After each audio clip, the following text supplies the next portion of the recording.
కోర్టులో ఉన్నప్పుడు నేను గమకని పేరు చెప్తాడు సార్, కోర్టులో ఉంది. తర్వాత దీనికి ఆనాడు చైర్మన్గా ఉన్నాడు, ఎమ్మెల్యే మెంబర్గా ఉన్నాడు, ఈవో ఈవో ధర్మారెడ్డి ఉన్నాడు. వీళ్ళ ముగ్గురికి సంబంధం లేకుండా ఏం జరగదు. చాలామంది ఏమంటారంటే బోర్డు తీర్మానం చేస్తండి, నన్నేం చేయమంటా అని చెప్పేసి ధర్మారెడ్డి చెప్పాడట. బోర్డు తీర్మానం చేస్తండి, మీ నామినేటెడ్ సభ్యులు ఎంతమంది ఉంటారు, వాళ్ళందరూ సభ్యులు. కానీ ఈవో, చైర్మన్, లోకల్ ఎమ్మెల్యే ముగ్గురు ఏం తీర్మానం పెడితే ఆ తీర్మానం పాస్ అయిపోతుంది.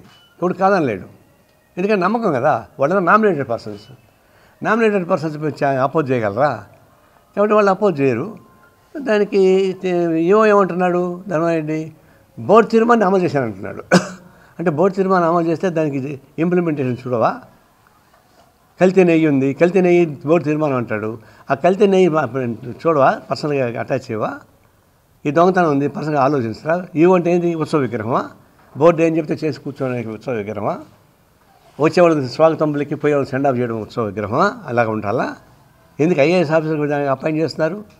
ఏ తీర్మానం అయినా క్రియేటివ్గా ఆలోచించి తనిఖీ చేసేవాడే ఈవో ఉండాలి తప్పితే ఊరికే గంగరెద్దులాగా నేను తలూపానంటే అంతగాని ఐఏఎస్ ఆఫీసర్ ఎందుకు పెట్టాలా? మామూలు అధికారులు పెట్టుకోవచ్చా? కాబట్టి ధర్మారెడ్డి మెయిన్ కల్ప్రిట్.